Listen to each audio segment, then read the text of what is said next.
Selamat sahabat saudara-saudari yang terkasih di dalam Tuhan. Selamat sahabat semua. Apakah Anda berbahagia hari ini? Luar biasa. Lambaikan tangan saudara. Sapa di sebelah kanan dan kiri, katakan selamat sahabat, Tuhan memberkati.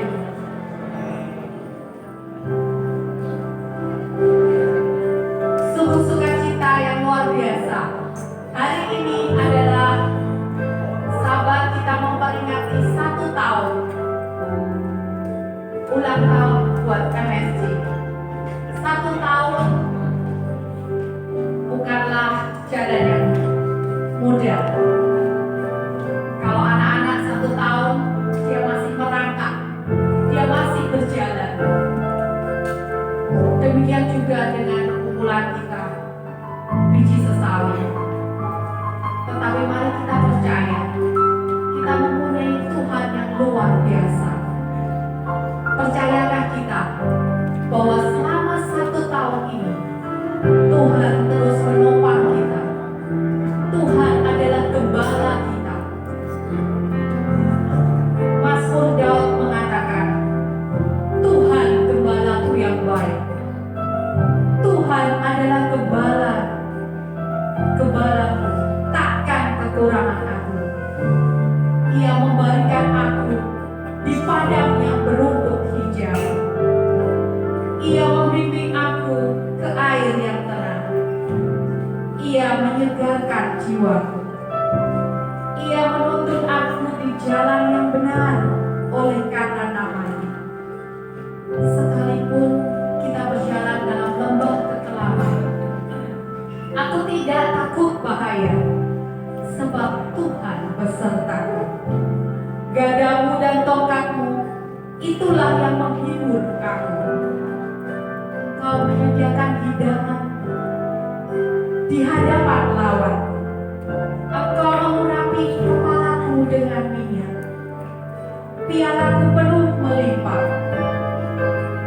Kebajikan dan kemurahan belaka akan mengikuti kita seumur hidupku. Dan kita akan tinggal di rumah Tuhan sepanjang masa. Itulah janji Tuhan bahwa kita adalah domba-domba yang Tuhan sayangi.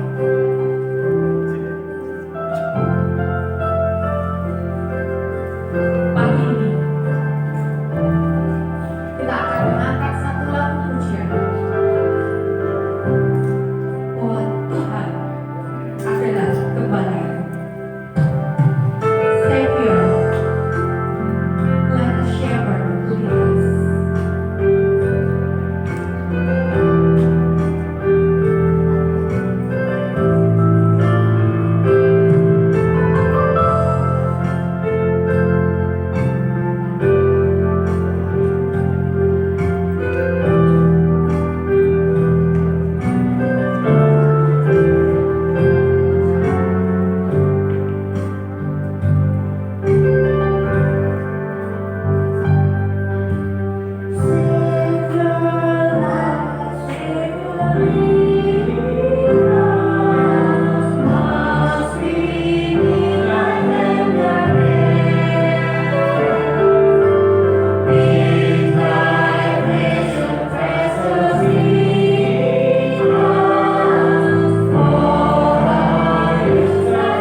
untuk bersyukur karena Engkau adalah gembala kami yang baik.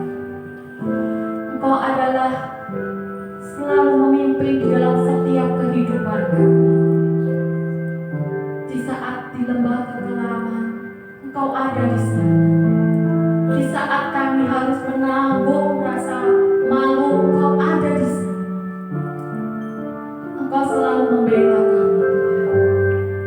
Terima kasih Tuhan, bahwa selama perjalanan ini, Tuhan sudah menjadi gembala yang baik, yang mau menyerahkan nyawa bagi domba-domba.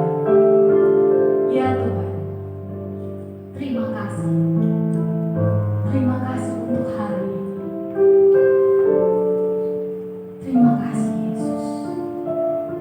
Di dalam nama Tuhan Yesus, kami berdoa. Amin.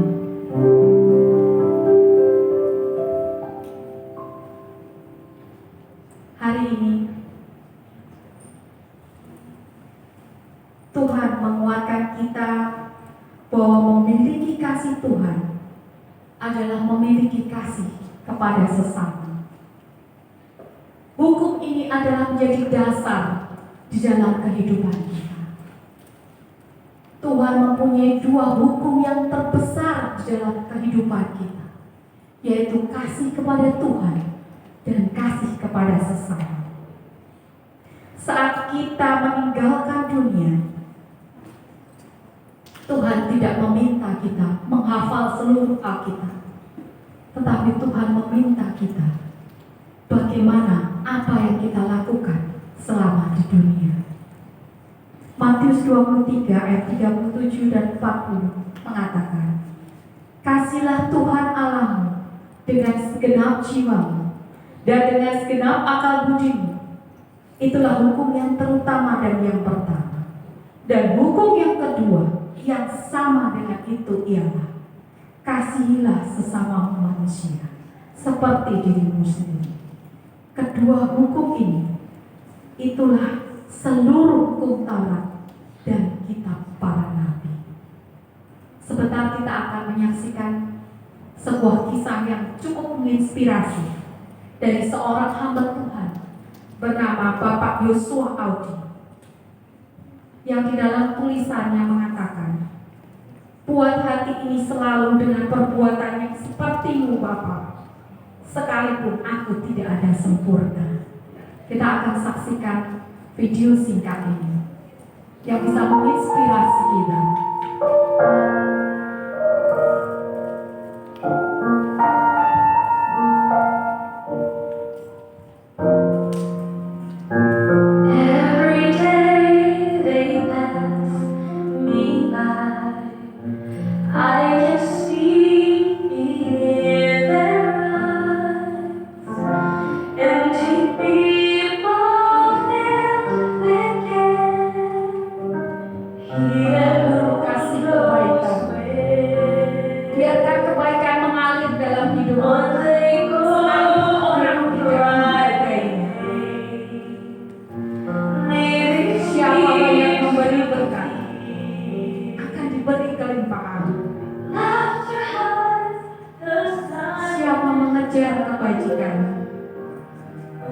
Berusaha untuk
baptiskan mereka Dalam nama Bapa, Anak, dan Roh Kudus. Sharing life with one who's lost.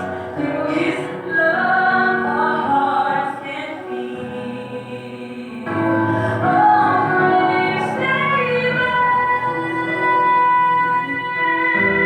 they must hear the words of life. Only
Mari kita ambil bagian di dalam tugas yang mulia, menjadi terang buat sesama.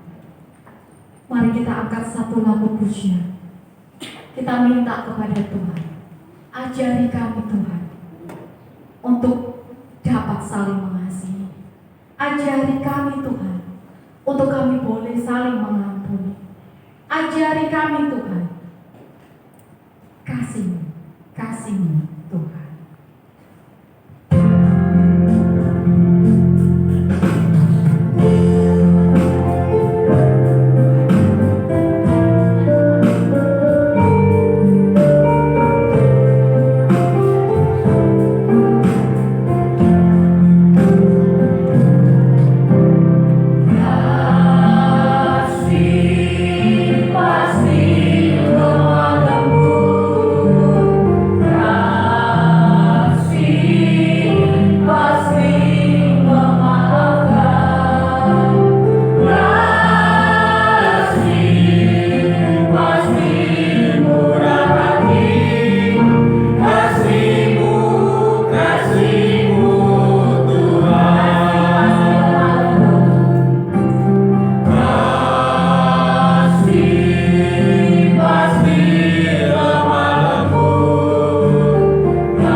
Minta kepada Tuhan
Sebab kami adalah keyakinan walaupun langit dan bumi akan lenyap, tapi kebenaran akan tinggal tetap.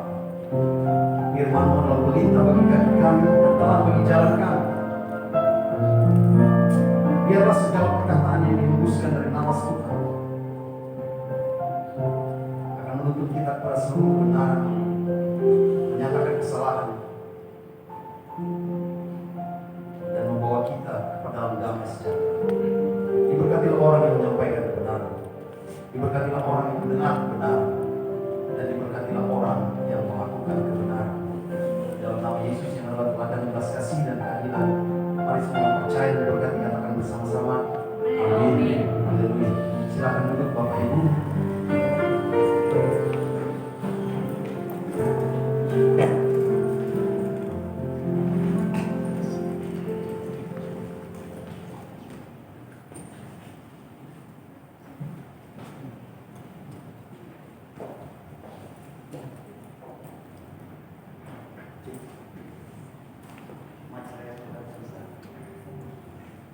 Saya mulai lepas masker atau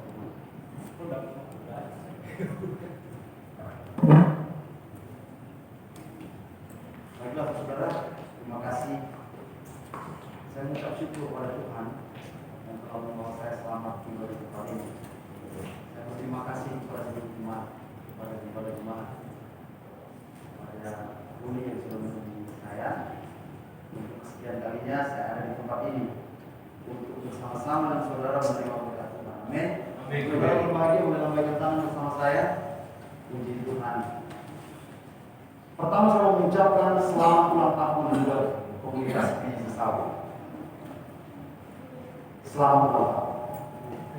Wish you all the best. Segala yang terbaik, berkat yang berlimpah dari awal kita dan menjadi bagian saudara. Dari hari ini sampai selama-lamanya. Amin. Nah, saudara,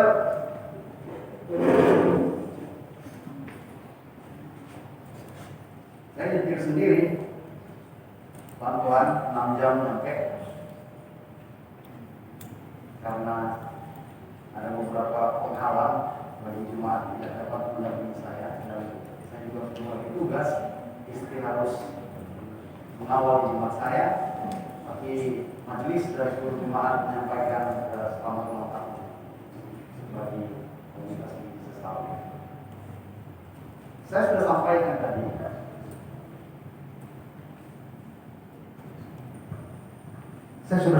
tadi, saudara, bahwa semua kita secara pribadi juga secara kolektif seperti komunitas ini akan melewati dualitas atau dualisme kehidupan. Waktu baik atau buruk, waktu aman atau bahaya, waktu dalam damai atau ada konflik. Semua harus kita lewati sebagai satu proses, sebagai cara Tuhan yang ajaib untuk memberkati kita. Amin. Memang dunia ini tempat segala satunya mungkin saja terjadi. Itu sebabnya ketika kita merayakan sebuah perayaan, mengucap syukur karena Tuhan membantu kita melewati kedua masa itu, dualitas itu. Ya. Jadi yang dirayakan bukan hanya satu sukacitanya saja, kepedihan dan luka-luka juga boleh dirayakan. Melukalah seluka-lukanya sampai luka itu nggak terasa sebagai luka, sampai dia berwajah dua, sama rasanya antara luka dan tak terluka. Artinya kita beradaptasi dengan setiap luka. Itu yang saya mengingatkan pada kita. Jangan pernah mimpikan satu komunitas tanpa persoalan dan masalah. Tapi kita akan dibentuk menjadi matang, dewasa, dan berkualitas karena melewati berbagai persoalan dan masalah. Yang pasti kita tetap setia bertahan bersama, menunggu Tuhan memberkati kita. Sekali lagi saya ucapkan selamat ulang tahun. Teruslah berkarya.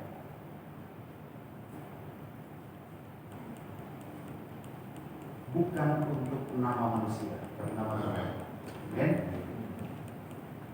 Saya senang sekali semua tadi disetting begitu bagus, selaras dengan tema hari ini. Go Like the World. Tadi bincang-bincang sama Pak Ruli sama Pak Jericho, rencana mau dibuat 1 tahun ini temanya. Bagus. Saya senang sekali. Secara teologis penting. Go Like the World. Kita memang sudah diutus oleh Tuhan untuk memberkati bumi ini. Saudara tahu fatwa pertama, firman pertama, logos pertama yang diterima manusia apa? Mau ke surga? Bukan. Logos pertama yang diterima oleh manusia, rawatlah bumi. Amin. Itu Tuhan siapkan bumi ini sebagai tempat tinggal kita. Di sini kita. Seumur hidup kita. Surga menjadi pengharapan kita, tapi nggak bisa menjadi usaha kita. Amin. Surga itu nggak ada yang bisa mengusahakan, mengupayakan dengan cara apapun, membuat agenda-agenda, membuat planning-planning, membuat program-program. Nggak akan ada yang bisa membawa kita ke surga. Saya mau katakan dengan pasti, ini teologi mainstream. Teologi arus utama kekristenan adalah diselamatkan hanya oleh kasih karunia melalui iman. Amin. Jadi kita nggak perlu bawa slogan-slogan surga sebetulnya, karena surga itu hak privilege Allah, hak istimewa Dia. Itu sesuatu yang misteri, karena itu kasih karunia. Kita nggak bisa nilai-nilai siapa yang berhak ke surga. Nggak ada tanda-tanda lahiriahnya, hanya Allah yang tahu. Kita sendiri pun tidak tahu.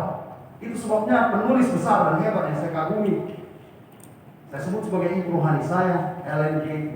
Harmon-White, mengatakan bahwa akan ada 3 keheranan bicara tentang surga. Keheranan itu yang disebut dengan kemisterian. Karena nanti orang yang kita nilai-nilai sangat soleh sekali, sangat cocok ini untuk mewarisi kerajaan surga. Dia bisa jadi ketua RT-nya nanti misalnya. Kita pikir gitu, ternyata dia nggak ada di sana. Dan yang kita lihat orang yang tidak punya pengharapan, sampai kita sebut sebagai sampah masyarakat, ada di sana. Dan yang ketiga, kita pun bingung. Kita sendiri bingung dengan nasib kita. Itu sebabnya kemisterian. Jadi itu nggak ada programnya. Kalau ada orang yang bilang ada program ke surga, pastikan bahwa itu bukan surga. Kita urus bumi ini. Kita urus manusia. Amin. Kita urus tempat tinggalnya manusia, lingkungan dan habitat kita. Rawat baik-baik, buat harmoni dan seimbang supaya kita nyaman di dalamnya. Cintai sesama manusia seperti mencintai diri sendiri. Lakukan saja itu terus-menerus dengan tulus ikhlas, dengan hikmat bijaksana. Soal keselamatan kekal, biar urusan Tuhan, serahkan semua ke tangannya. Amin. Besok usaha kita nggak tahu. Tuhan punya putusan yang misteri di dalam keabadian. Biar Dia yang menetapkan itu. Kita hanya bisa berharap. Jadi nggak ada program. Jadi go like the world adalah konsep teologi yang benar. Baiklah saudara, saya mau bicarakan satu yang penting yang selaras juga dengan go like the world ini. Saya sudah kasih kemarin sama Pak Ruli, judulnya Pelita Jiwa, Pelita Hati. Ayat intinya itu ada pada Matius pasal 25 ayat yang ke-7. Matius pasal 25 ayat yang ke-7. Saudara tidak akan, saya yakin saudara belum terberkati kalau hanya membaca ayat 7. Gadis-gadis itu pun bangun semuanya lalu membereskan pelita mereka. Kenapa saya buat ayat inti menjadi ayat klimaks kita nanti? Tapi saya mau tanya dulu, berapa banyak dari saudara yang sudah pernah membaca Matius pasal 25 yang berjudul gadis-gadis yang bijaksana dan gadis-gadis yang bodoh? Boleh katakan? Sebagian besar pasti ya, atau paling tidak sudah pernah mendengarkan. Saya mau ambil dari sudut yang lain, tapi kita baca dulu bersama-sama. Saudara baca dalam hati, saya akan membacanya perlahan-lahan supaya mempertajam kasanah kita. Pada waktu itu, hal kerajaan surga seumpama 10 gadis yang mengambil pelitanya dan pergi menyongsong mempelai laki-laki.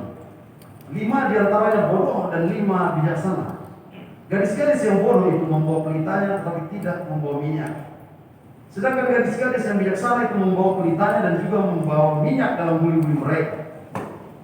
Tetapi karena mempelai itu lama tidak datang-datang juga, mengantuklah mereka semua lalu tertidur.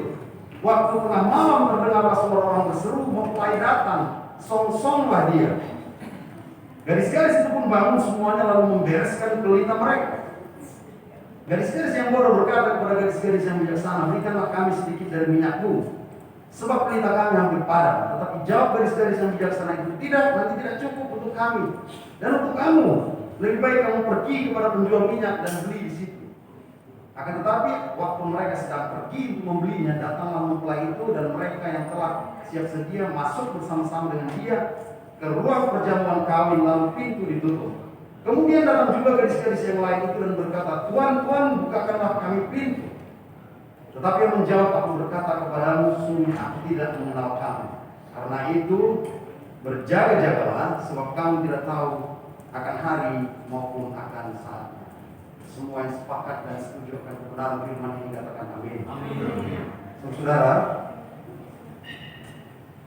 Matius pasal 24 dan 25, dua pasal ini sengaja diucapkan Yesus mau berbicara tentang akhir zaman. Boleh jadi akhir zaman yang dimaksudnya adalah masa kesukaran. Sekali lagi, boleh jadi yang dimaksudnya masa kesukaran, karena dia sedang memprediksi situasi politik pada waktu itu, di mana sudah terjadi embargo ekonomi oleh Roma.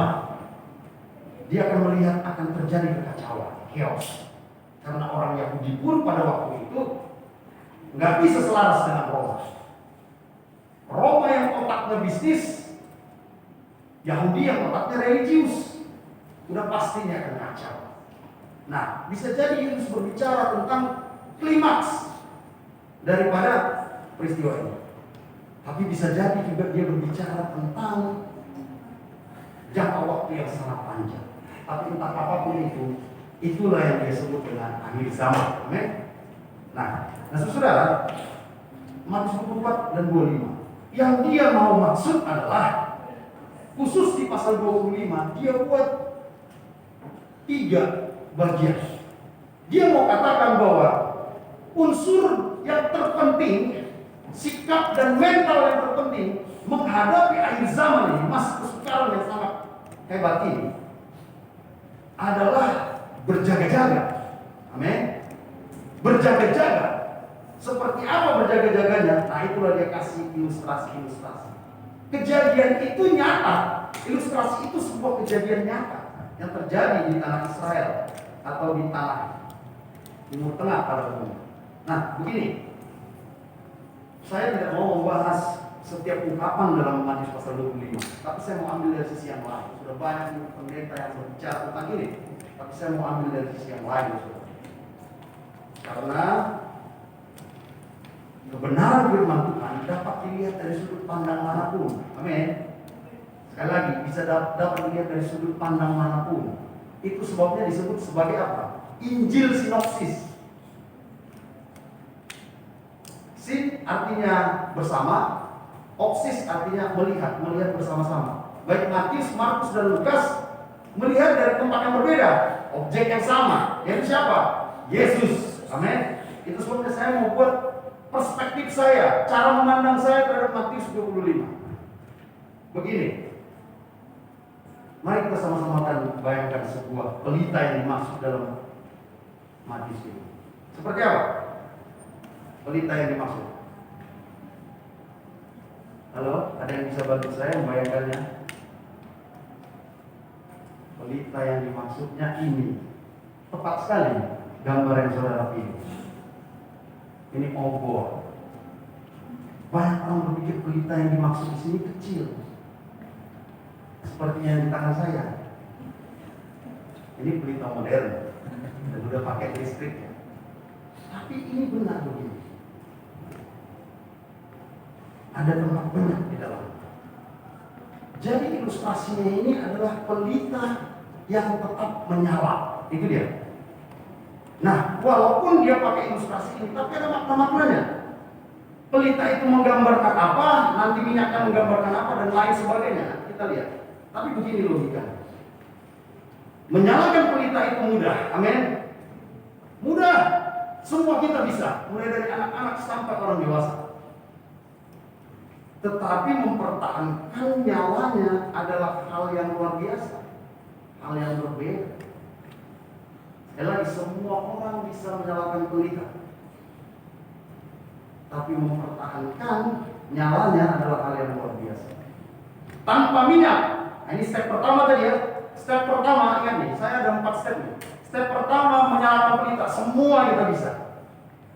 Step kedua, tanpa minyak, pelita itu memang tetap bisa nyala, tapi hanya sementara, sekitar 90-120 menit. Para arkeolog mengatakan, pelita yang di bawah itu, yang dalam cerita itu tanpa minyak masih bisa dia paling lama 2 jam atau 1,5 jam. Tapi nyalanya sementara. Lihat ya, menyalakan pelita. Itu yang pertama. Kedua, membuat pelita itu menyala bisa sampai 1,5 jam atau 2 jam. Itu yang kedua. Yang ketiga,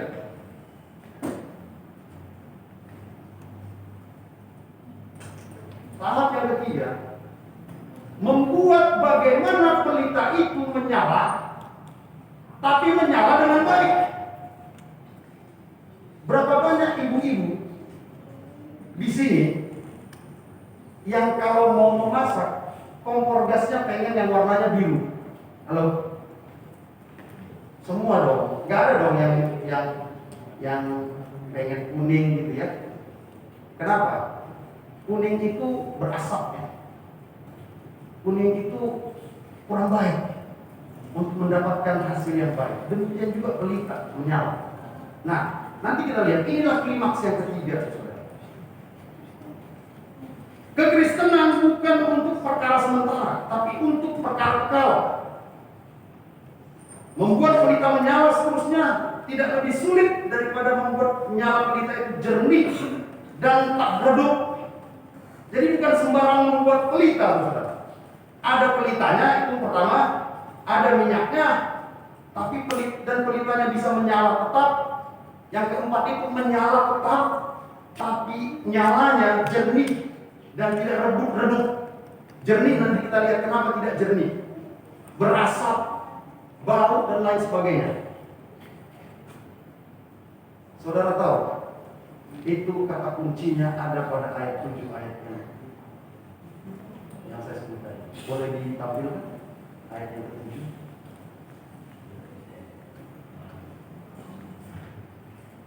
Buli-buli itu adalah hati kita. Amin, saudara. Minyak itu adalah roh Allah yang bekerja dalam hati kita, menghasilkan tabiat. Lampu itu sendiri adalah tabiat kita, kehidupan. Ada yang boleh baca ayat 7 dalam bahasa Indonesia? Ayat 7 berbunyi, boleh dibantu saya? Itu ada di sana. Gadis-gadis itu pun bangun semuanya, lalu membereskan pelita mereka. Nah, saudara, pertama yang kita mau teliti dalam ayat 7 ini sebagai kata kunci yang membedakan gadis-gadis bijaksana dengan yang tidak bijaksana atau bodoh, bukan karena tidak ada pelita. Mereka semua sama-sama ada pelita. Amin. Bukan karena pelitanya nggak menyala. Mereka bisa menyala juga nyalanya, walaupun mereka cuma bisa 1,5 jam sampai 2 jam. Lalu yang menyala pun dibedakan lagi. Yang menyala apinya jernih dan tidak redup, dengan yang menyala apinya berbau, berasap dan redup-redup. Halo, sebetulnya Matius pasal 25 mau bicara apa, saudara? Dari yang saya sebut tadi, pembagian tadi, mau bicara apa? Banyak orang bilang membedakan yang tidak punya minyak dengan yang punya minyak. Betul? Itu yang sering saudara dengar kan? No, bukan. Bukan itu yang mau dibicarakan. Ini persoalan di antara orang yang bijaksana dengan yang tidak bijaksana. Ini persoalan dari orang yang sudah punya lampu, yang sudah punya terang. Mari kita lihat dalam bahasa Inggris, terjemahan manapun saudara boleh pilih, karena saya sudah cek 95% dari ratusan versi ayat ini hampir sama karena diambil dari bahasa aslinya. Then all those virgins arose and trimmed their lamps. Amin. Beda kan? Beda dengan bahasa Inggris, bahasa Indonesia ya. Then all those virgins arose and trimmed their lamps. Kata apa yang saudara tidak temukan dalam bahasa Indonesia di situ? Kata apa? Kata membereskan nggak ada ditemukan di sana. Amin. Tapi ada kata trim. Apa itu trim? Menggunting, memotong, memangkas. Sekali lagi, menggunting, memotong, memangkas. Memang itu terjemahannya. Apa hubungannya? Saudara-saudara, karena saya beberapa tahun sampai umur 9 tahun, rumah saya itu dulu di kampung tidak punya listrik. Sampai umur 9 tahun. Saya umur 9 tahun, umur yang 10 kami pindah. Barulah orang tua saya punya listrik. Jadi waktu itu paling sering kami pakai obor kecil di rumah sebagai penerangan. Dan saudara tahu, setiap jam 1 sampai jam 2 tengah malam, bapak saya bangun. Ngapain? Dia ambil obor yang menyala ini, dia matikan dulu. Itu di ujung obor yang sedang menyala itu, sumbunya itu, setiap obor yang dinyalakan sumbunya, beberapa lama kemudian obor itu menjadi hitam. Sumbunya itu menjadi hitam.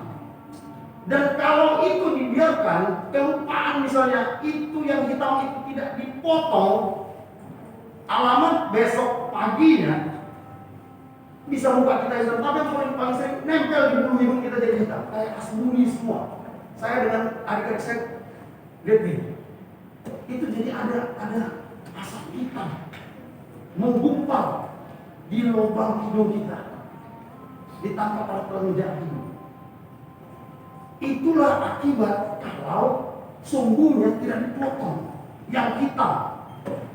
Itu sebabnya kenapa bapak saya harus bangun jam 1, jam 2 untuk memotong sumbu itu. Saya mau bilang saudara, dalam fase kehidupan kekristenan, kita sudah punya pelita. Betul, kita sudah punya kehidupan ini. Dan kita punya Roh Kudus, punya minyak, punya Tuhan, beragama semua. Amin. Percaya bahwa Roh Kudus tidak pernah meninggalkan kita. Tapi persoalannya, Roh Kudus itu tidak kita biarkan untuk memotong dan memangkas bagian-bagian yang hitam, kelam, dan gelap dalam kehidupan kita. Itu sebabnya tabiat kita menjadi pengganggu bagi orang lain. Coba paham ini?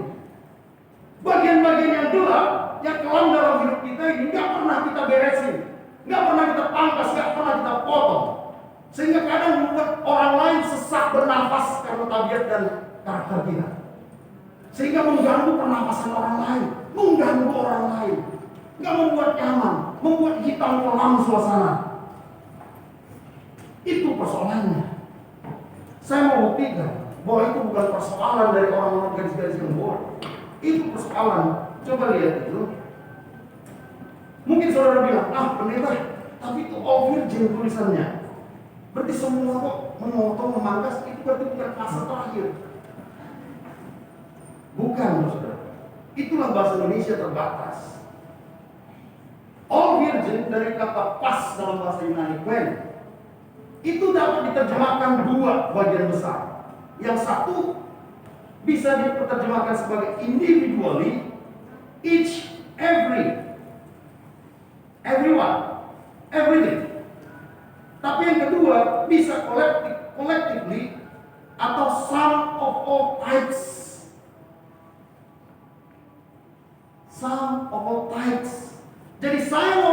saudara, tentu kita pilih yang mana? Siapa yang membereskan pelitanya ini? Siapa yang membereskan pelita? Siapa yang memgunting pelitanya dalam cerita itu? 10-nya atau 5-nya? Yang 5, saudara. Kata Allah di sana nggak menunjuk yang 10, nggak semua. Itu persoalan itu yang membedakan antara yang bodoh dan bijaksana. Bukan karena nggak punya minyak, saudara, bukan. Tetapi karena tidak menggunting, memangkas bagian gelap dalam sumbu. Menjadi orang Kristen, bangga punya Tuhan, beragama, dan mengaku-ngaku bekerja dalam Roh Kudus, tapi tidak pernah Roh Kudus itu diizinkan untuk memotong bagian yang kelam dalam hidupnya. Hidupnya masih menjadi pengganggu bagi kehidupan orang lain, belum menjadi berkat. Amin. Itu sebabnya kita memilih terjemahan yang mana yang dipakai. Sama seperti kata kurios. Kurios itu dalam bahasa Ibrani bisa dua, bisa Tuhan, bisa Tuhan. Bisa Tuhan menunjuk manusia, bisa Tuhan menunjuk kepada Allah. Semua dipakai, tapi tergantung yang mana. Nah, ini pun juga begitu. Kata pas di sana menunjuk hanya yang 5 saja. Yang 5 saja yang melakukannya. Itu sebabnya hari ini saya mau bilang kepada saudara, kenapa ditekankan di sini berjaga-jaga? Sebab iman dan tabiat kekristenan bukan musiman. Halo. Iman dan tabiat orang Kristen itu bukan musiman. Seperti halnya pelita anak darah yang semestinya harus tetap menyala, demikianlah iman dan tabiat itu harus tetap terjaga. Di gereja sama seperti di luar gereja. Amin. Di rumah sama seperti di luar rumah. Di kantor sama seperti di luar kantor. Di mana-mana sama, nggak musiman. Nggak cuma pada hari Sabat aja terlihat kudus, nice, seperti respect, seperti mulia. Setelah bukan hari Sabat seperti ini, sudah berbeda. Nggak hanya pada waktu di gereja saja semangat bernyanyi, maju laskar Kristus, tapi hari Seninnya udah seperti orang kalah perang. Halo. Yang dimaksud di sini adalah terang yang kita miliki itu konstan. Enggak nyala dulu, enggak gitu. Tabiat kekristenan itu bukan perayaan, bukan selebrasi yang mungkin kita bisa buat sekali seminggu. Kekudusan, kemuliaan dalam tabiat itu bukan hanya jatuh pada hari Sabat, tapi pada hari manapun. Amin. Ini menurut saya. Begitu saya bawa menunggu padahal itu omongannya diri sendiri. Saya kasih contoh, saudara. Ada 4 pastor, 4 pendeta. Mereka makan di sebuah restoran sambil ngobrol-ngobrol, ketawa ke TV. Ya, dia selalu begitu. Pendeta juga manusia kan. Tiba-tiba ada seorang buta dituntun orang yang tidak buta, datang meminta-minta. Pas mereka makan sambil ketawa ke TV, dengan halus memang pendeta menolak orang ini. Maaf, kita lagi makan. Lalu dijawab sama yang tidak buta, ya baik pendeta, terima kasih. Kaget Pak. Loh, kenapa nggak bilang tadi kok kamu itu kenal kita? Jadi pendeta ini kalau kenal sama jemaatnya baru dia berbuat baik. Nggak kenal sama jemaatnya beda.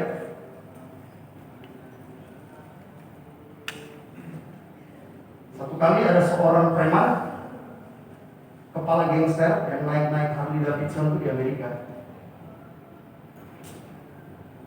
mendengar seorang pengkhotbah jalanan, hatinya terjamah dan dia bertobat. Berapi-api dia bertobat. Wah, langsung dia tinggalkan hobinya yang menjadi gangster di jalan-jalan ini. Dia bertobat, tanggung-tanggung saudara jadi pendeta. Pendeta, lalu dia berkhotbah juga di jalan-jalan. Gangster junior bawahannya teriak-teriak, Bukankah dia yang kepala geng ini? Penasaran. Pada waktu si pendeta ini berkhotbah di dalam gereja, sampai diikuti sama si junior. Dia duduk, penasaran kan kok bisa bertobat ya? Tiba-tiba si kepala gangster ini berkhotbah dari Matius pasal 5. Kasihlah musuhmu dan berkatilah orang yang menganiaya kamu. Jika dibuatmu diminta satu, berikanlah dua. Jika kau disuruh berjalan 1 mil, berjalanlah bersama 3 mil.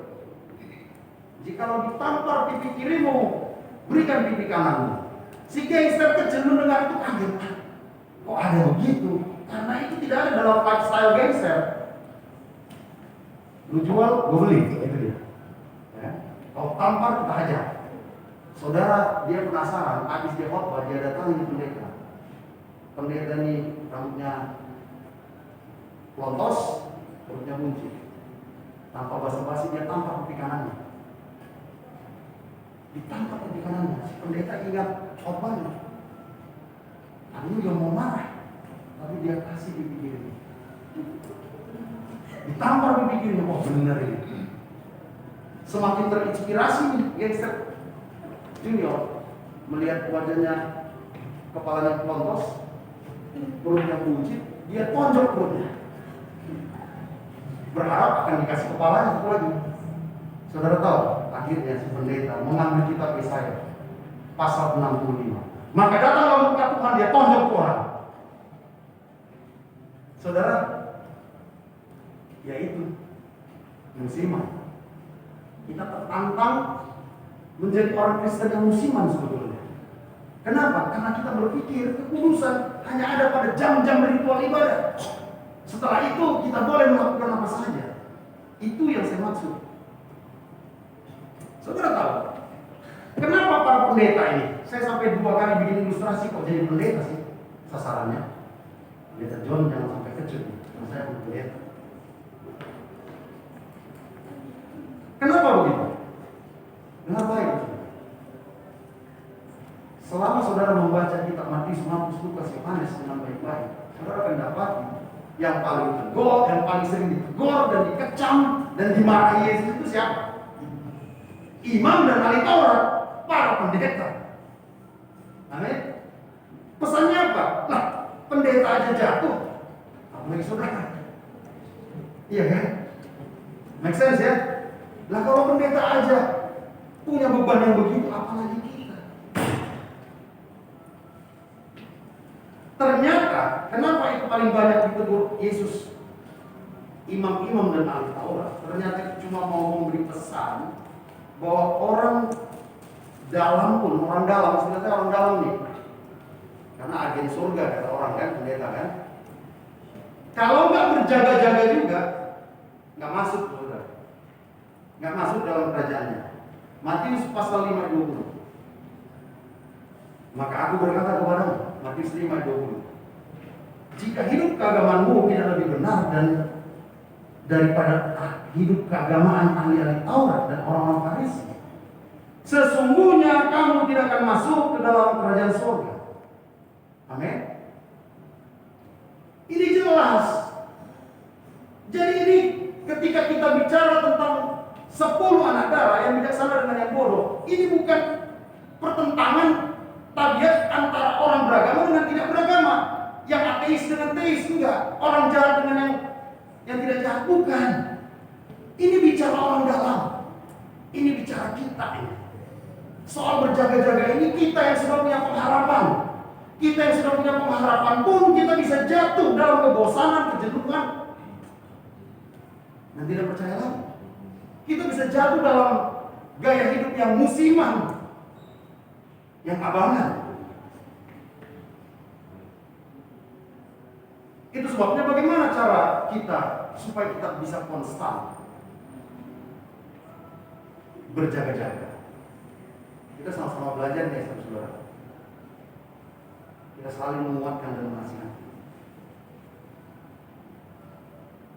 Bagaimana caranya agar iman kita terjaga? Pertama, dirubah dulu konsep dan ideologinya. Apa itu? Begini, Sebetulnya Tuhan itu tidak hadir secara musiman. Betul? Berapa banyak dari saudara yang percaya bahwa Tuhan tidak hadir secara musiman? Artinya dia tidak hadir cuma di gereja pada hari Sabtu seperti ini. Makanya jangan heran ditanya, mau ke mana? Mau ke gereja? Ngapain? Ketemu Tuhan. Ya kan? Hebat orang Kristen. Berarti ketemu Tuhannya sekali seminggu. Hari-hari lain ketemu nggak? Harusnya ketemu. Kenapa?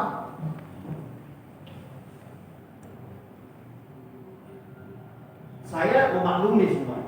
Ini juga benar. Kalau orang mau bilang, mau kemana ke gereja, mau ketemu, mau apa? Ketemu Tuhan, ini benar. Yang tidak benar itu adalah jika kita bisa bertemu Tuhan hanya di gereja. Karena di kantor pun kita bertemu Tuhan, di pasar pun kita ketemu Tuhan, di mall, di jalan raya, di gunung, di lembah, di pantai, di hutan, di desa dan di kota, di rumah sakit, di jalanan kita ketemu Tuhan. Catat ini baik-baik. Kita ketemu Tuhan di jalanan, di kolong-kolong jembatan, di tempat pembuangan, di tempat-tempat yang tidak nyaman. Kita ketemu Tuhan di sana. Tuhan selalu ada tanpa batas ruang dan waktu. Ini konsepnya. Harus ubah dulu konsep ini. Yohanes 4 ayat 20 sampai 24. Itu percakapan Yesus dengan perempuan Samaria. Orang Samaria bangga bahwa mereka mempersembahkan ibadah mereka di atas gunung Yakub atau gunung Gerizim. Orang Yahudi juga bangga dengan peribadatan mereka di Yerusalem, ya kan? Di gunung dan di lembah. Tapi ketika perempuan Samaria bertemu dengan Yesus, dia pamer sama Yesus. Nenek moyang kami menyembah di atas gunung ini. Yohanes 4 ayat 20 sampai 24. Nenek moyang kami menyembah di atas gunung ini. Tetapi kamu katakan bahwa Yerusalemlah tempat orang menyembah. Kata Yesus kepadanya, percayalah kepada hai perempuan, saatnya akan tiba bahwa kamu akan menyembah Bapa bukan di gunung ini dan bukan juga di Yerusalem. Yesus orang Yahudi, perempuan itu orang Samaria, sepupunya orang Yahudi. Tapi Yesus tidak memihak baik kepada sepupunya maupun kepada kaumnya. Dia bilang, di mana tempat penyembahan yang paling bagus? Bukan di gunung, juga bukan di lembah Yerusalem. Bukan di gunung Yakub, juga bukan di lembah Yerusalem. Kamu menyembah apa yang tidak kamu kenal, kami menyembah apa yang kami kenal. Sebab keselamatan datang dari bangsa ini. Tetapi saatnya akan datang dan sudah tiba sekarang bahwa penyembah-penyembah benar akan menyembah Bapa dalam roh dan kebenaran. Sebab Bapa menghendaki penyembah-penyembah demikian. Allah itu roh dan barang siapa menyembah Dia harus menyembahnya dalam roh dan kebenaran. Allah itu roh yang tak terbatas oleh ruang dan waktu. Jadi Dia bisa di lembah, bisa juga di gunung, bisa di kota, bisa di desa. Nggak terbatas oleh ruang apapun dan tidak terbatas oleh waktu apapun. Tidak hanya hari Sabat, tapi semua hari-hari juga Allah ada di sana. Itu sebabnya kita diminta untuk bertemu, menyembah Allah di dalam roh dan kebenaran. Di dalam roh dan kebenaran artinya tidak ada hal yang dapat membatasinya. Itu penyembahan kita, itu ibadah kita. Itu sebabnya klimaks dari Matius pasal 25 ada di mana? Coba kita lihat. Klimaks dari Matius pasal 25 tentang ilustrasi akhir zaman itu ada pada ayat 37 dan 40. Ada pada ayat 37 dan 40. Maka orang-orang benar itu akan menjawab Dia, katanya, Tuhan, bila manakah kami melihat Engkau lapar dan kami memberi Engkau makan, atau haus dan kami memberi Engkau minum? Bila manakah kami melihat Engkau sebagai orang asing dan kami memberi Engkau kempanan, atau telanjang dan kami memberi Engkau pakaian? Bila manakah kami melihat Engkau sakit atau dalam penjara dan kami mengunjungi Engkau? Dan raja itu menjawab mereka, aku berkata kepadamu, sesungguhnya segala sesuatu yang kamu lakukan untuk salah seorang dari saudaraku yang paling hina ini, kamu telah melakukannya untuk aku. Dengan kata lain, klimaks dari tentang 10 anak darah, ya, dan penggunaan talenta di pasal berikutnya, di ayat berikutnya, itu klimaksnya di sini. Karena Allah itu senantiasa datang, maka sikap berjaga-jaga kita harus kita selaraskan dengan kedatangan Allah. Jadi Allah itu bukan seorang bos, ya, bukan manusia biasa yang dia rencanakan begini. Kapan Pak Bos datang? Nanti tanggal 25 Maret. Ya kita udah persiapin dari tanggal 22 supaya semua beres, betul? Oh, mau ketemu bos. Kita udah buat persiapan mau ketemu bos. Itu Allah yang terbatas. Itulah yang disebut dengan ilah-ilah berhala. Karena dia hanya bisa dijumpai dalam waktu tertentu, musim tertentu, tanggal tertentu. Tapi Allahnya orang Kristen ternyata dapat dijumpai di mana saja. Nah, ketika pertanyaan itu timbul, murid-murid nanya, kapan kami bisa ketemu engkau? Dijawab sama Yesus, udah ketemu kalian sama saya. Saat kapan? Saat ketemu orang lapar, orang haus, orang telanjang, orang-orang pesakitan di sekelilingmu.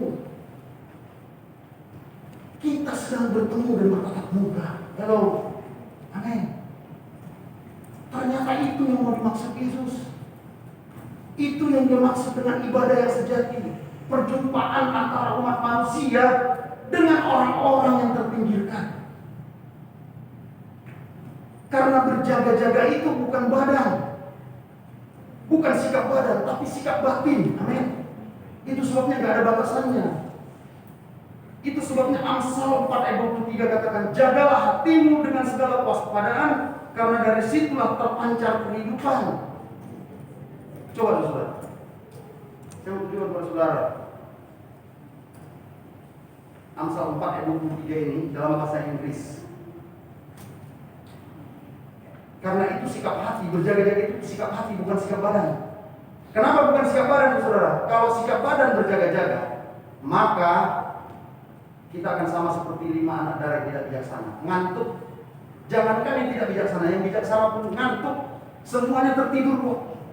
Itulah badan. Kenapa Paulus katakan badan lemah, daging lemah, tapi roh kuat. Nah, itu sebabnya katanya begini, preserve your heart with all watchfulness, for life proceed from this. Atau dalam terjemahan lain, keep your heart with all diligence, for out of it are the issues of life.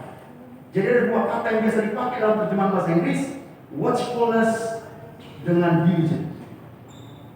Sikap hati kita yang benar-benar berjaga-jaga.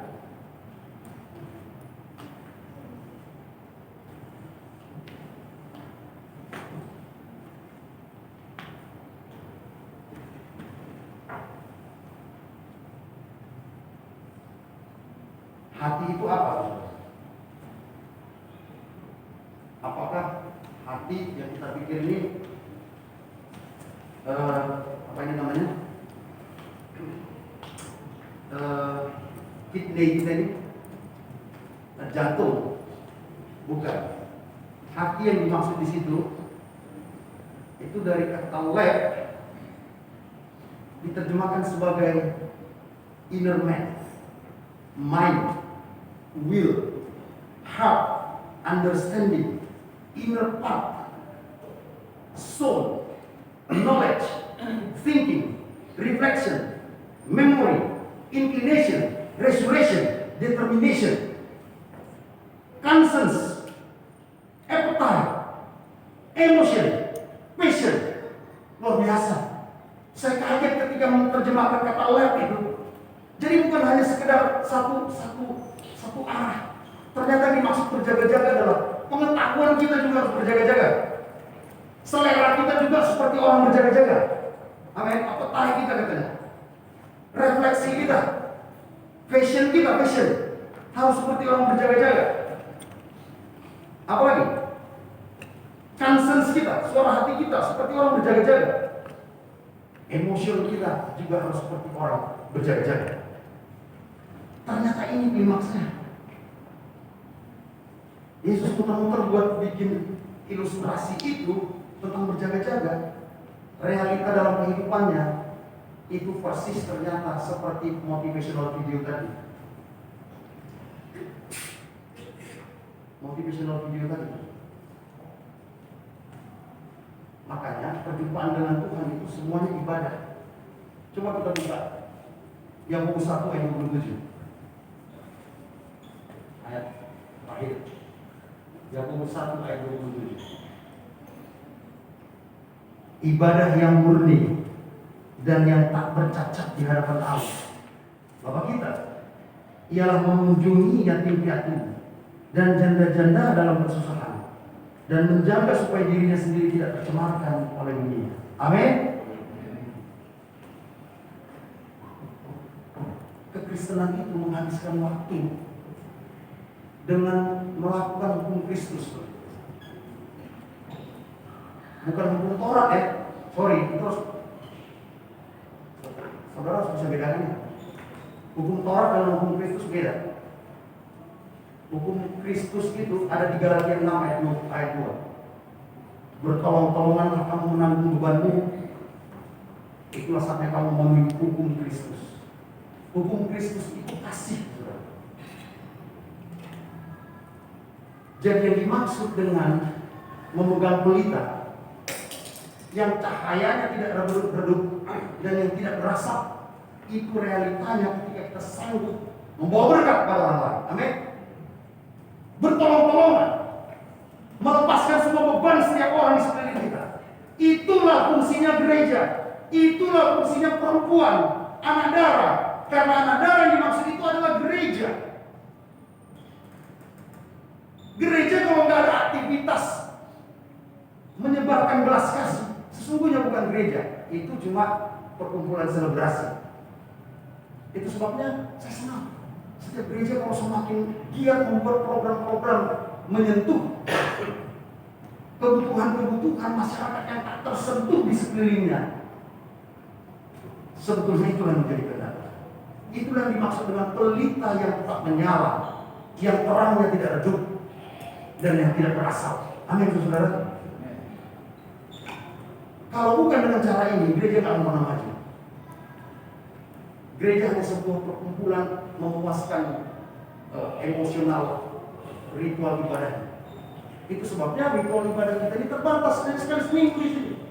Tapi gereja yang hidup adalah dia melakukan semua kegiatannya sepanjang hari, setiap hari, dimanapun dia berada. Itu sebabnya saya bangga melihat jemaat saudara yang sudah banyak membuat banyak hal untuk meringankan beban orang.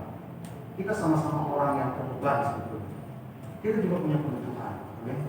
Kita orang-orang yang sakit juga, tapi kita harus pergi mengunjungi yang sakit. Kita juga orang-orang yang butuh uang, tapi kita juga harus datang ke tempat orang-orang yang mungkin butuh pertolongan. Itulah gereja. Tapi sesungguhnya ketika kita ditolong, ketika kita menolong, di saat yang sama kita tertolong. Saya tutup dengan sebuah ilustrasi, saudara. Mengapa di saat seperti sekarang kita, saat-saat kita rumit pun, saat-saat kita mengalami persoalan pun, kita harus nyala lampu, kita harus tetap bagi orang lain. Karena di luar sana ada banyak kegelapan. Mengapa, saudara? Saya jawab dengan sebuah ilustrasi.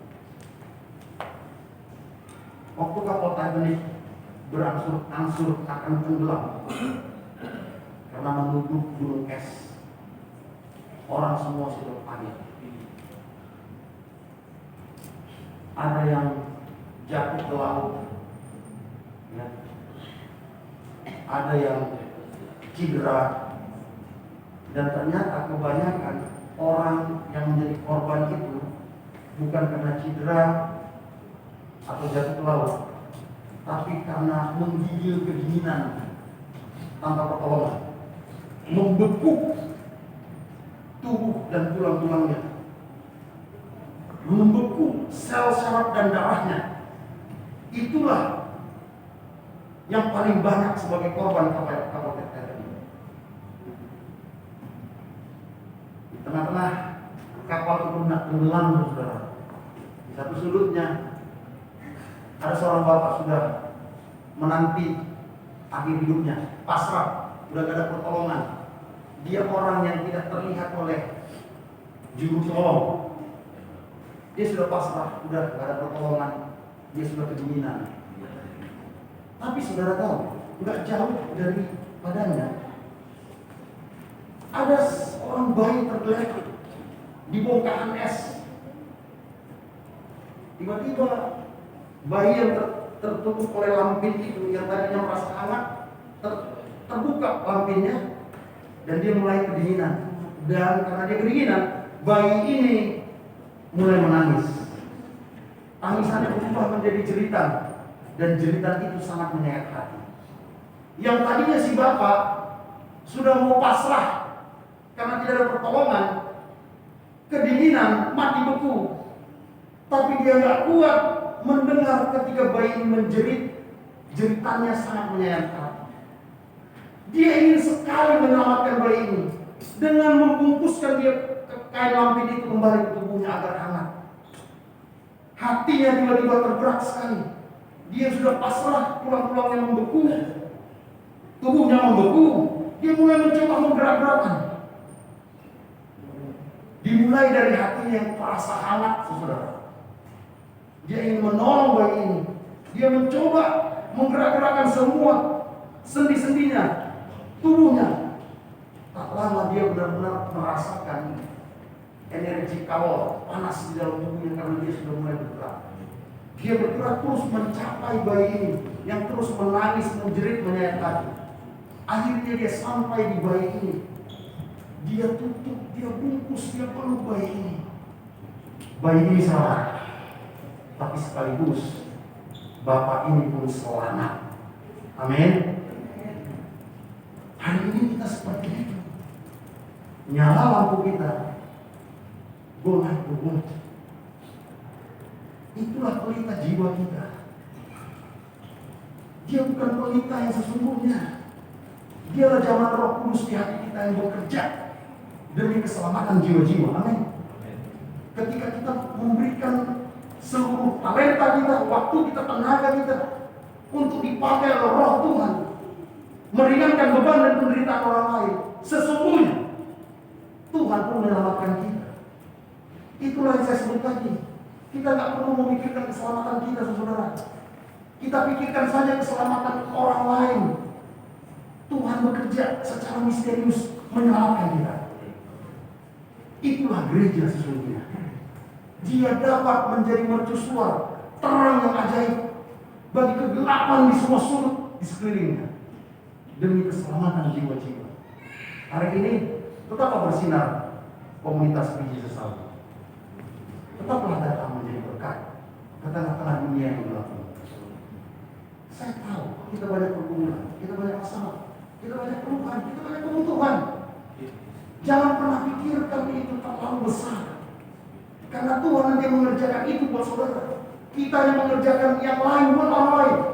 Biar Tuhan yang bekerja dengan kita, memberi berkat dalam segala kelimpahan.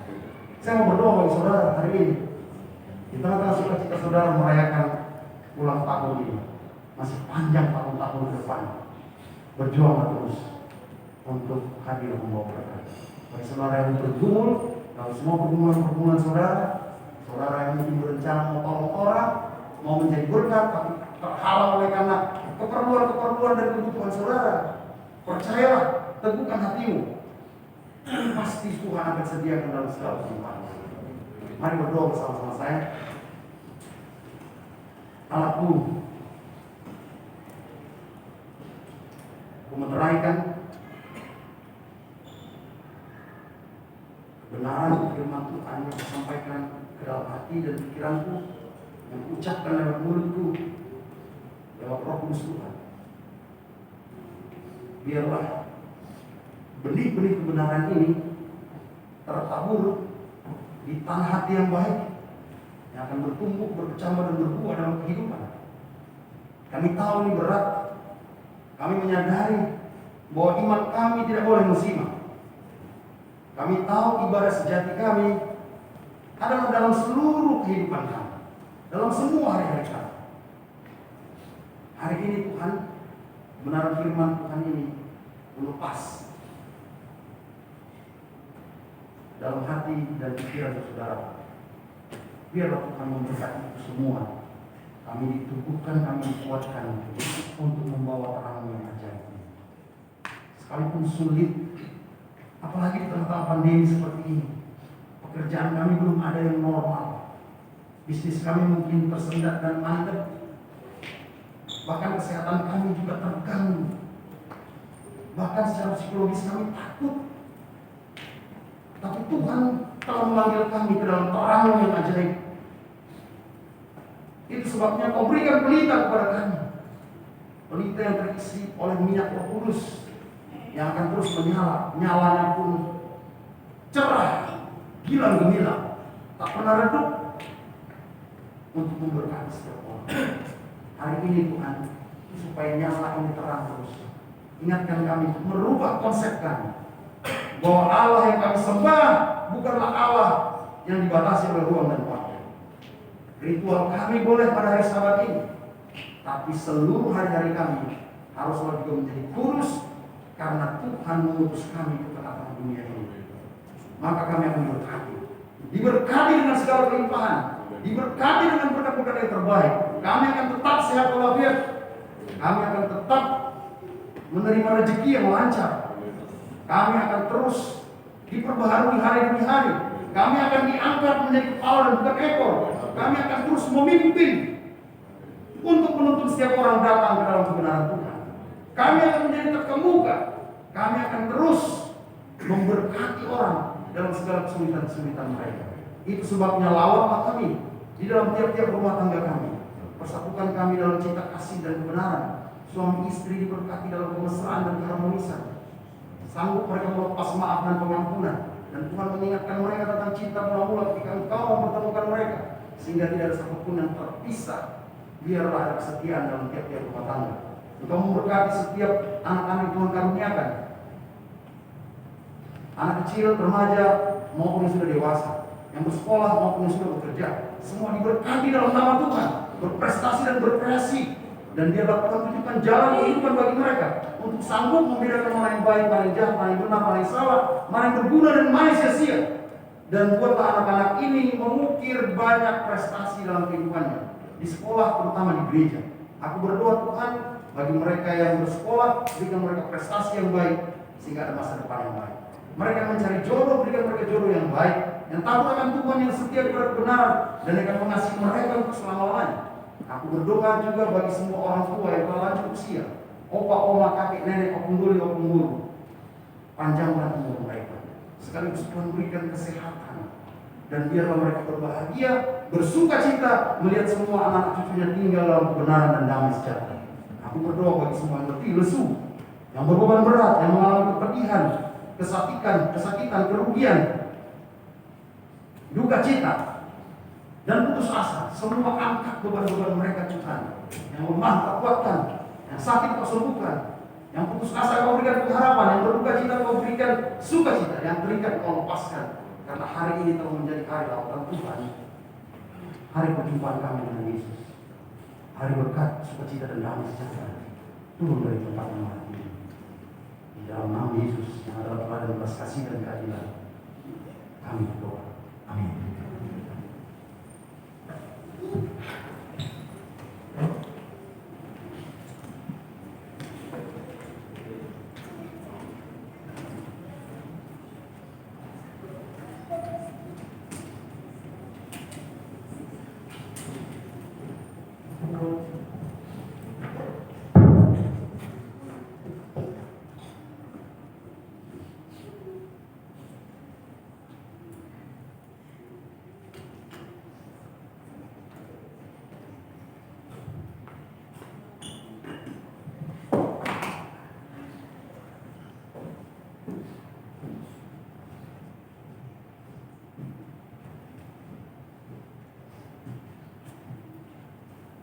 Terima kasih untuk firman yang Bapak berikan itu.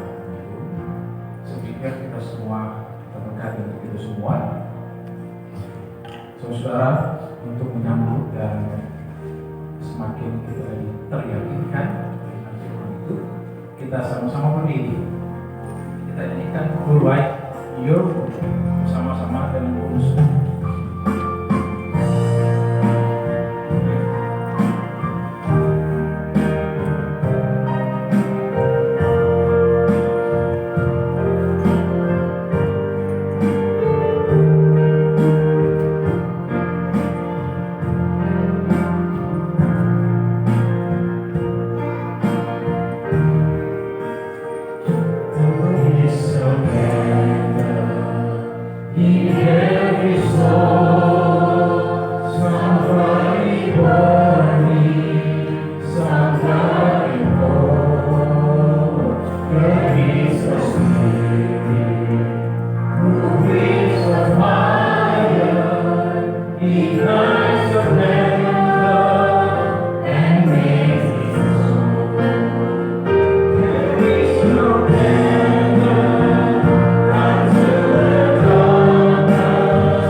Saudara boleh nyalakan dengan tekan yang bawah. Oke.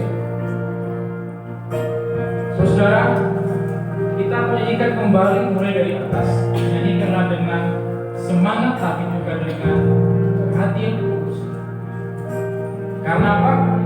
Karena 1 tahun Tuhan sudah lewati bersama dengan kita, dan saya pikir hanya ada satu jawaban yang bisa menyelesaikan ini semua karena Tuhan. Sebabnya kita meminta kembali berkat untuk tahun depan agar Dia tetap untuk memberkati pelayanan kita di Wisdom. Oke, kita nyanyikan kembali dari atas, dan saudara boleh lambaikan dalam musbah.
Ingatlah hal-hal yang dahulu dari sejak purbakala, bahwasanya akulah Allah dan tidak ada yang lain, dan akulah Allah dan tidak ada yang seperti aku, yang memberitahukan dari mulanya dan hal yang kemudian dan dari zaman purbakala apa yang belum terlaksana, yang berkata, keputusanku akan sampai dan segala kehendak akan pulang senang. Saudara, kita mau berdoa yang terakhir kali. Pastikan dalam doa itu hati kita sudah firm. Pastikan hati saudara sudah boleh rilis, supaya doa itu boleh menjadi bagian yang kau yakini, dan Tuhan juga boleh ada bersama-sama dengan kita bersama. Tundukkan kepala.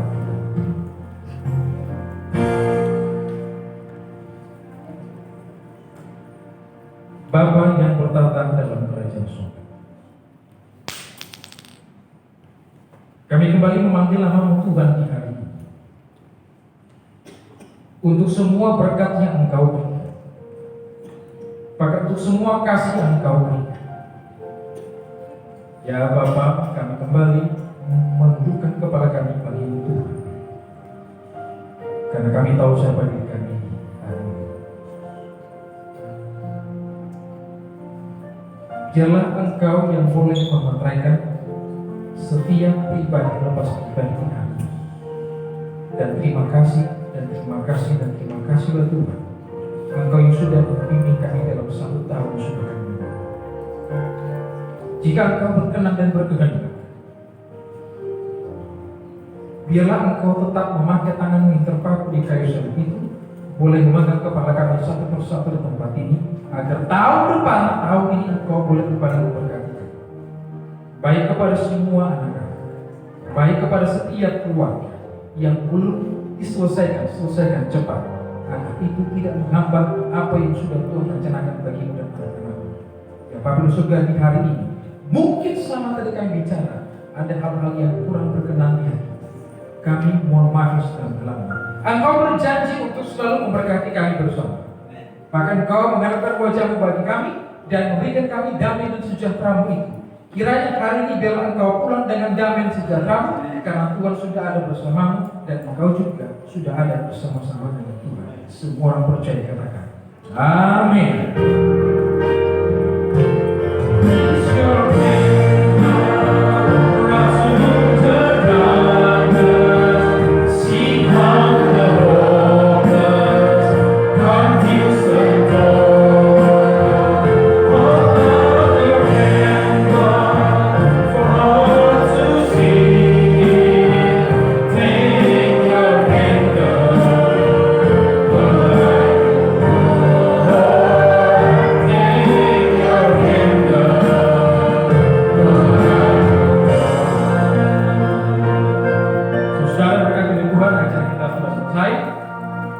Duduk kembali, dan nanti habis ini kita boleh menikmati